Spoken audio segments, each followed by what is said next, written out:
Hello everyone, welcome to our digital platform Path Civil Services. Today we will discuss some important topic date related to cosmos या ब्रह्मांड। हमारे topic की आज हम starting करेंगे एक ध्रुव तारे के साथ में, ध्रुव मत्स्य या उर्सा माइनर के साथ में, और साथ में हम देखेंगे ध्रुव तारा, प्रॉक्सिमा सेंचुरी, व्याध तारा, युग्म तारा, स्पंदन तारा, पुच्छल तारा और क्वासर को एंड में हम लोग डिस्कस करेंगे। देखो, आज के इस लेक्चर में हम एक शानदार सी मिथिकल स्टोरी जो कि नॉर्थर्न पोल स्टार यानी कि ध्रुव तारे के साथ में रिलेटेड है, उसको भी हम डिस्कस करेंगे। आज के हमारे इन टॉपिकों को डिस्कस करने से पहले हम एक पिछले लेक्चर का एक मोटा मोटा ओवरव्यू देख लेते हैं। ठीक है, देखो न्यूट्रॉन तारा क्या होता है। तो न्यूट्रॉन तारा उस तारे को कहते हैं यदि किसी तारे का द्रव्यमान 1.44 ms यानी कि मास ऑफ सन से ज़्यादा है तो उसके जो इलेक्ट्रॉन है वो अत्यधिक तीव्र गति से बाहर की तरफ यानी कि तारे की बाहर की क्रोड से बाहर की तरफ चले जाते हैं और सिर्फ न्यूट्रॉन बचे रह जाते हैं, इसलिए उसको न्यूट्रॉन तारा कहते हैं। न्यूट्रॉन तारे को ही पल्सर कहा जाता है। ठीक है, कृष्ण विवर क्या होता है तो अत्यधिक घनत्व का क्षेत्र होता है, यहाँ से प्रकाश भी बाहर नहीं निकल पाता है।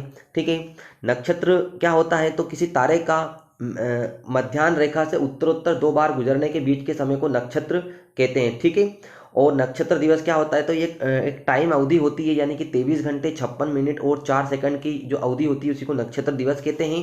तारामंडल यानी कि तारों का व्यवस्थित क्रम में एक आकृति में व्यवस्थित क्रम में जो समूह होता है उसी को बोलते हैं तारामंडल। और सप्तर्षि मंडल क्या होता है, ये ग्रेट बियर या उर्सा माइनर भी इसको कहा जाता है। ये 7 तारों का एक समूह होता है और इसी के जो आगे के जो 2 तारे होते हैं उन्हीं से ध्रुव तारे को इंडिकेट किया जाता है। ठीक है, और सप्तर्षि तारामंडल को ही ग्रेट बियर कहा जाता है। इस तरीके से हमने इन 7 टॉपिकों को पिछले लेक्चर में डिस्कस किया था। अगर आपको इनको डिटेल से समझना है तो आप प्ले लिस्ट में जाकर इस वीडियो लेक्चर को देख सकते हैं। ठीक है, तो हम हमारे टॉपिक पर आते हैं।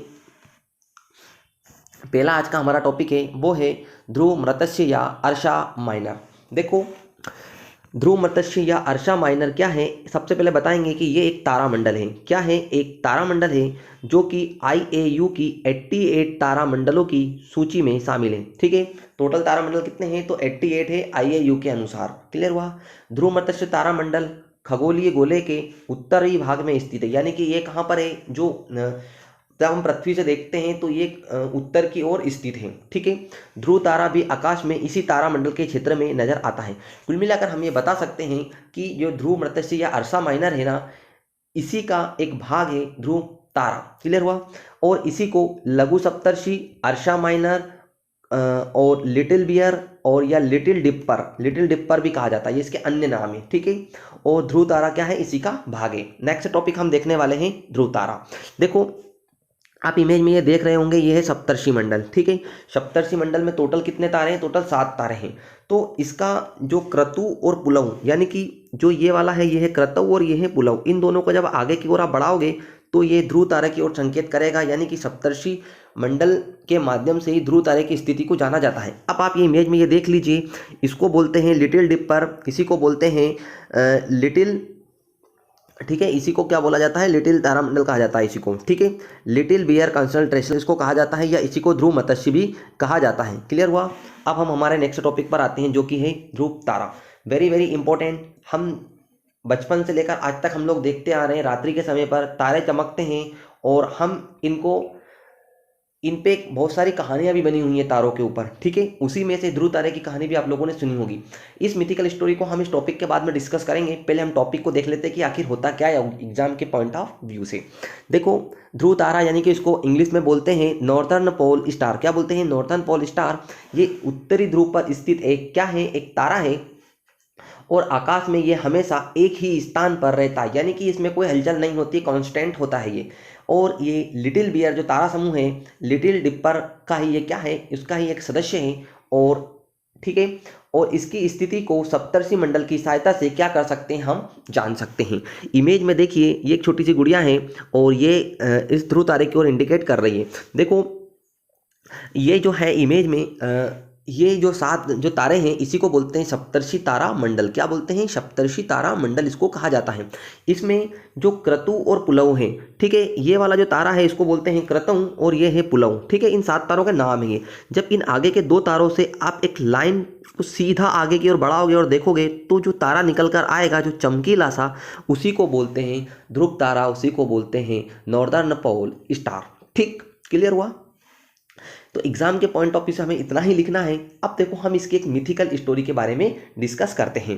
देखो होता क्या है कि जो ध्रुव होते हैं ये एक साधारण बच्चे से, बालक से लेकर एक ध्रुव तारे में कैसे बने, मतलब इनकी स्टोरी कैसी रही। तो हम देखते हैं कि ब्रह्मांड में असंख्य तारे टिमटिमा रहे हैं और इन तारों में से एक है ध्रुव तारा जो कि उत्तरी ध्रुव में स्थित है। पौराणिक ग्रंथों में ध्रुव की भक्ति गाथा का हम विस्तार से वर्णन पाते हैं, ठीक है। तो इसी पर हम लोग आज डिस्कस करने वाले हैं। तो देखो एक हमारा ग्रंथ है जिसको बोलते हैं विष्णु पुराण। क्या बोलते हैं? इसको बोलते हैं विष्णु पुराण। और विष्णु पुराण के अकॉर्डिंग ही हम इस मिथिकल स्टोरी को जानने की कोशिश करेंगे। तो क्या होता है, चिरकाल में जो बच्चे होते हैं, बालक होते हैं, ध्रुव ब्रह्मा जी के पुत्र होते हैं जिनका नाम क्या होता है? मनु होता है। जिनका नाम क्या होता है? मनु होता है। तो मनु के पुत्र होते हैं और इनके पुत्र के पुत्र होते हैं जिसको बोलते हैं ध्रुव, ठीक है। तो ब्रह्मा जी के पुत्र मनु के पोते थे। इनके पिता का नाम क्या था? यानी कि ध्रुव के पिता का नाम था राजा उतानपाद। क्या था? राजा उतानपाद। राजा उतानपाद ने 2 विवाह किए थे और इनकी एक पत्नी का नाम था सुनीति और दूसरे का नाम था सुरुचि, ठीक है। जो सुनीति थी, सुनीति का जो पुत्र थे वो थे ध्रुव, ठीक है। और सुरुचि का के जो पुत्र थे उनका नाम था उत्तम। जो सुरुचि जो थी वो अपने पुत्र उत्तम को इनके उत्तराधिकारी बनाना चाहते थे। किनका उत्तराधिकारी? उतानंद पाद का उत्तराधिकारी बनाना चाहते थे, ठीक है। तो होता क्या है, एक दिन जब ध्रुव अपने पिता की गोद में जाकर बैठ गया, ठीक है। क्या होता है कि जो उत्तम होते हैं वो अपने पिता की गोद में बैठते हैं, लेकिन जब ध्रुव देखते हैं कि अरे वो अपने पिता की गोद में खेल रहा है तो वो भी जाकर खुशी खुशी बैठ जाते हैं। जब ध्रुव अपने पिता की गोद में जाकर बैठते हैं तो सुरुचि ने यह कहकर उसे गोद से उतार दिया कि तुम इसके लायक नहीं हो। इससे ध्रुव क्या होते हैं? अत्यंत दुखी हो उठते हैं। क्लियर हुआ यहाँ तक? इसके बाद वह अपनी माँ के पास बोले कि माता, मुझे पिता की गोद में बैठने क्यों नहीं दिया गया। जब सुनीति ने कहा कि बेटे अगर गोद में ही बैठना है तो भगवान की, गॉड की या प्रभु की गोद में बैठो, वे सबके पिता हैं, ठीक है, वो पिता के भी पिता हैं, इसके लिए तुम्हें कठिन तप करना होगा। यह सुनकर ध्रुव क्या करते हैं, ये चले जाते हैं कहाँ पर? वन की ओर, ठीक है। कहाँ चले जाते हैं? ये वन की ओर चले जाते हैं।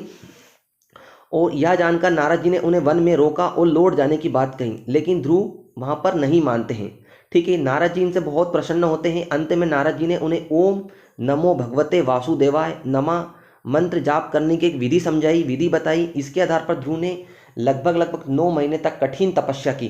कब तक की? लगभग 6 महीने से तो 9 महीने तक इनने कठिन इसकी तपस्या की, ठीक है। जब भगवान विष्णु जी प्रकट होकर बोलते हैं इनसे कि मांगो वत्स, आपको क्या चाहिए, मैं तुम्हारी भक्ति से बहुत प्रसन्न हूँ, मांगो क्या मांगना चाहते हो। तब ध्रुव ने प्रभु की गोद में बैठने की इच्छा प्रकट की, ठीक है। तो इन्होंने कहा भगवान विष्णु से कि बस मुझे कुछ भी नहीं चाहिए, मुझे आपकी गोद में बैठना है। क्योंकि इनकी जो माता थी जिनका नाम क्या था? सुनीति थी। उन्होंने बोला था कि बेटा अगर बैठना है तो प्रभु की गोद में बैठो, इसलिए सिर्फ इनने कहा कि मुझे सिर्फ आपकी गोद में बैठना है, ठीक है। तो भगवान विष्णु इनसे बहुत प्रसन्न है। उनने बोला कि ठीक है, मैं आपको अपनी गोद में बिठाऊंगा, मरणोपरांत आप ध्रुव, और इनको एक वरदान देते हैं कि मरणोपरांत आप ध्रुव तारा बनोगे, ठीक है।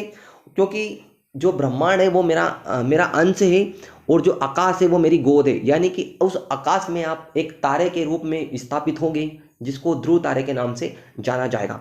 इस तरीके से ये मिथिकल स्टोरी थी जो कि हमें सिखाती है कि हमें जीवन में एक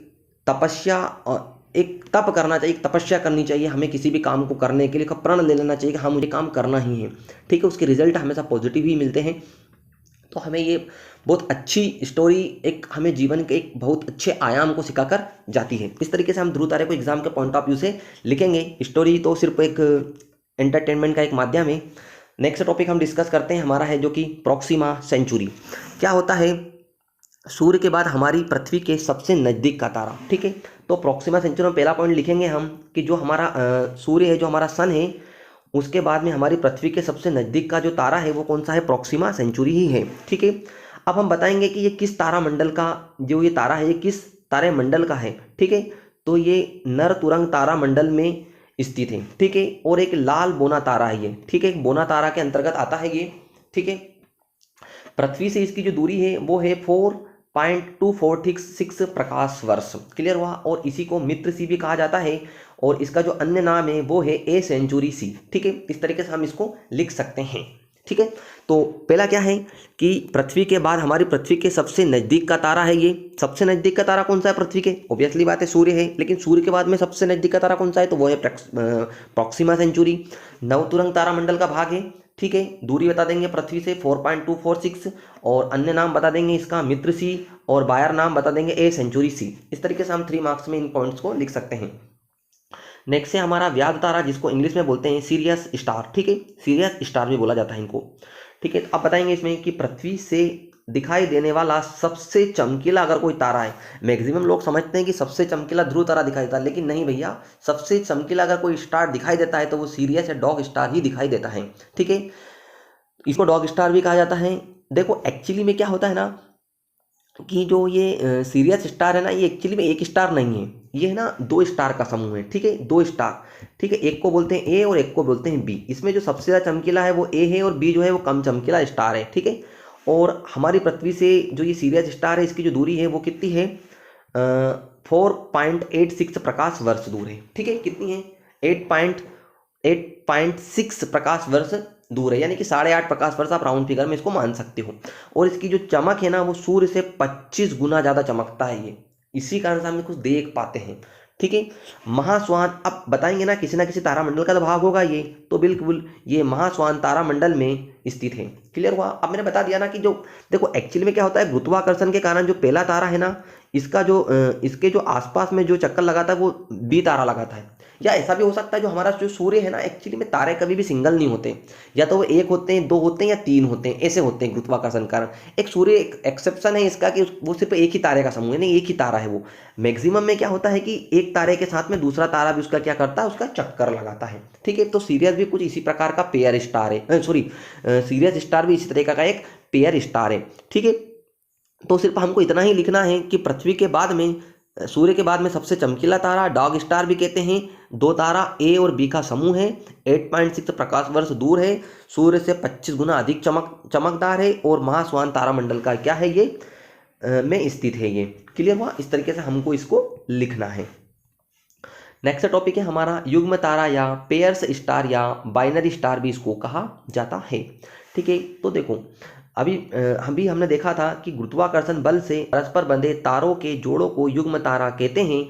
इसका एक उदाहरण देखा हमने, शॉर्ट ग्रस एक ऐसा ही एक तारा है। अभी हमने देखा था सीरियस स्टार, ये भी कुछ युग्म स्टार ही है, ये भी एक पेयर या बाइनरी स्टार ही है, ठीक है। इन तारों से अधिक दीप्तिमान तारा प्राथमिक तारा कहलाता है, जबकि दूसरा क्रम में जो कम दीप्तिमान तारा होता है उसको तारा बी कहते हैं। इस तरह की तारा प्रणाली में या तो एक तारा दूसरे तारे की क्या करता है, परिक्रमा करता है, या दोनों तारे उन तारों के मध्य स्थित एक गुरुत्वाकर्षण केंद्र की परिक्रमा करते हैं। या तो वो एक तारा जो होगा ना, ये तारा मान लिया जाए बी, ए तारे का परिक्रमा बी तारा करेगा, या ऐसा भी हो सकता है कोई गुरुत्वाकर्षण शक्ति हो और दोनों ही तारे इसकी परिक्रमा कर रहे हो, ऐसा भी हो सकता है, ठीक है। इस तरीके से हम इसको लिखेंगे।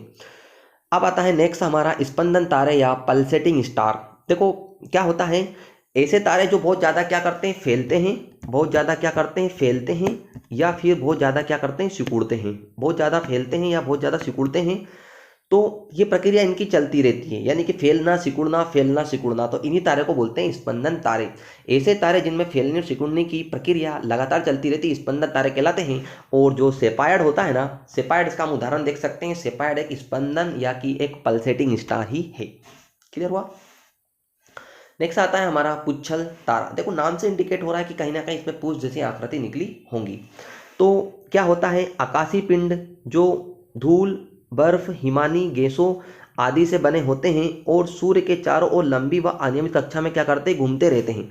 जब ये पिंड सूर्य के निकट से गुजरते हैं तो इनसे गैसों की फुहार निकलती रहती है, जो एक लंबी पूंछ के समान प्रतीत होती है। सामान्य अवस्था में पुच्छल तारा बिना पूंछ का होता है। जब ये सूर्य से दूर होता है तो बिना पूंछ का होता है। सूर्य के पास में आ जाएगा तो उससे एक पूंछ निकल जाएगी। क्यों निकल आएगी? क्योंकि सूर्य जो होता है उसका टेम्परेचर इतने ज़्यादा होता है कि कहीं ना कहीं इसको ये पिघलाने का काम कर देता है। ठीक है, यानी कि उसका जो आयतन है उसको ये बढ़ा देता है। ठीक है, हेली नाम का पुच्छल तारा 1986 में दिखाई दिया था। ठीक है, अब ये दिखाई देगा, देखो 76 वर्षों में दिखाई देगा। ठीक है, 76 वर्ष बाद दिखाई देगा, तो अब 76 वर्ष इसमें ऐड कर दीजिए तो ये 2062 में अब नेक्स्ट बार हेली नामक पुच्छल तारा क्या होगा? दिखाई देगा। इस तरीके से पुच्छल तारे को लिख सकते हैं। नेक्स्ट है हमारा टॉपिक क्वासर। देखो क्वासर कुछ भी नहीं होता है, अंतरिक्ष में स्थित एक पिंड होता है ये। तो अंतरिक्ष में बहुत दूर स्थित ऐसे आकाशीय पिंड जिन्हें टेलीस्कोप से भी नहीं देखा जा सकता है, जो अत्यधिक मात्रा में ऊर्जा को उत्सर्जित करते हैं, क्वासर कहलाते हैं। क्लियर हुआ? अंतरिक्ष में बहुत दूर स्थित ऐसे आकाशीय पिंड जिन्हें टेलीस्कोप से भी नहीं देखा जा सकता है, जो अत्यधिक मात्रा में ऊर्जा उत्सर्जित करते हैं, इन्हीं को क्या बोलते हैं? क्वासर कहा जाता है। इस तरीके से हम क्वासर को देख सकते हैं। देखो इस तरीके से हमने अभी तक जो हमारी कॉस्मोस के जो लेक्चर हैं, हमने 4 लेक्चर अभी तक कंप्लीट कर लिए हैं इस लेक्चर के सहित, और लगभग जो हमारा ब्रह्मांड वाला टॉपिक है वो हमने पूरा कंप्लीट कर लिया है। मुझे नहीं लगता कि इससे बाहर कुछ जाने वाला है। क्लियर हुआ? अब देखो हमने इतने टॉपिकों को डिस्कस करा है। ब्रह्मांड कर चुके हैं हम, है ना? ब्रह्मांड कर चुके हैं, निहारिका, आकाशगंगा, मंदाकिनी, मिल्की वे, ओरियन नेबुला, एंड्रोमेडा। ठीक है, दूसरे वीडियो लेक्चर में हमने देखा था स्टेलर नर्सरी, आदि तारा, पूर्ण तारा, लाल दानव तारा, सुपरनोवा विस्फोट, श्वेत वामन तारा, जीवाश्म तारा, काला वामन तारा। फिर हमने देखा था न्यूट्रॉन तारा, पल्सर, कृष्ण वीवर। ठीक है, नक्षत्र दिवस, तारामंडल, सप्तर्षि तारामंडल, ग्रेट बियर। फिर हमने जो 4th लेक्चर है, जो आज का लेक्चर है हमारा कॉस्मोस वाला, इसमें हमने देखा था ध्रुव मृतस्य या उर्सा माइनर, ध्रुव तारा, प्रॉक्सिमा सेंचुरी, व्याध तारा, युग्म तारा, स्पंदन तारा। ठीक है, पुच्छल तारा और क्वासर, यानी कि इस तरीके से हमने इन 30 से भी ज़्यादा टॉपिकों को हमने यहाँ पर कंप्लीट किया है। और एग्जाम के पॉइंट ऑफ व्यू से बहुत ज़्यादा इंपॉर्टेंट टॉपिक है ये, विद कॉन्सेप्ट। और सबसे बड़ी बात तो ये, हमने सिर्फ 3 मार्क्स के अकॉर्डिंग ही नहीं देखा है, 2 मार्क्स के अकॉर्डिंग ही नहीं देखा है, हमने इनको प्रीलिम्स के अकॉर्डिंग भी कंप्लीट किया है, कॉन्सेप्चुअली करा है, 6 मार्क के अकॉर्डिंग भी हमने 5 मार्क्स के अकॉर्डिंग भी हमने इनको कंप्लीट करने की कोशिश की है। सो इनको आप अच्छे से समझिए, अच्छे से देखिए। ठीक है, आपके पूरे कॉन्सेप्ट क्लियर हो जाएंगे। अब हम आगे हमारा जो फिजिकल ज्योग्राफी है उसका जो नेक्स्ट टॉपिक है, यानी कि जो सूर्य है उससे संबंधित क्या क्या 3 मार्क में क्वेश्चन बनेंगे, पृथ्वी को देखेंगे। देन आगे हम आगे के टॉपिकों को डिस्कस करेंगे। हमारा ये आज का लेक्चर यहीं पर एंड होता है।